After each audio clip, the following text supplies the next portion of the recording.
you guys probably don't realize is that there's about 5 billion people on this planet right now, and in 2050 there's going to be about 9 billion people. And in order to provide the amount of food and everything for that many people, we have to be very smart and very smart with our land, and be very conservative and taking care of it and taking care of the environment. So not only are you guys out here, cleaning up the lakes and doing all these good things to help our environment, but we also try to do our part as a farm. We're environmentally certified, and not a lot of farms are like that in the United States. So for you guys to come out here and do what you're doing, I think is just amazing to see that on your end, just like we try to do on our end as a farmer.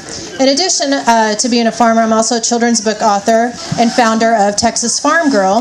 One of my books is over here in this really cool greenhouse that they have up over here. This for auction if you want to check it out. But with Texas Farm Girl, it's a set of children's books that educates, entertains, and inspires kids through life lesson and farming. So of course, it's so important. A lot of you don't grow up around the farm. You live in the city, and so how do you learn about farming? How do you know where your food comes from? And so that's kind of my aim, to kind of help families and kids continue to learn about farming. And so that's kind of my goal. Behind that also is a brand. Of course, I'm launching a t-shirt line and that kind of thing this fall. I also co-wrote a country music song called Texas Farm Girl. You can find it out on iTunes. We did a country music video to it. So if you go to TexasFarmGirl.com, you can see all that. So anyway, thank you guys for coming out on this hot, steamy Saturday morning and doing what you're doing to the environment, because it's an incredible opportunity to give back, and we appreciate it even as farmers and what you're doing down here. Thank you.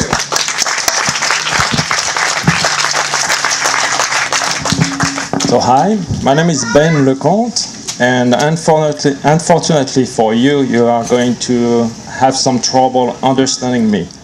First, because of my stinky accent, and the second reason is that when I swim, I try to hold tight to my snorkel as much as possible, because I try to avoid having water going into my stomach. Usually when you swim in a lake like that, you're going to have a lot of bacteria going through, so that's why my jaws are a little clenched and I have a problem, some trouble articulating here. But I'm going to talk to you about plastic and the environment from a different perspective, from the water.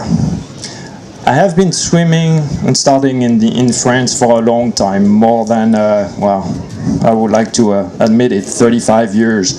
And when I was swimming as a little boy, I never saw any plastic floating around. And throughout the year, I realized there's more and more and more coming. But we all cry about the problem, but the solution is in our hands. Basically, it says that about 80% of the plastic floating in the ocean come from the land. So it's human just like us who don't take the time to recycle and to put the plastic where it belongs to. That makes a difference. And I am involved in that because right now I know that for me what is important is my children and the life they will have. I have two children, a 13-year-old and a 7-year-old. And I want them to be able to enjoy the environment, to enjoy the ocean the way I enjoyed it when I was a little boy. So I see a lot of kids around. I think it's amazing. I think that's a great thing to have them involved and to making a difference, because it only takes people to make a change. And the more people make a change, when we aggregate it, then it will make a big difference. So I applaud you for being here and for supporting that event, and this is very, very, very close to my heart. Thank you.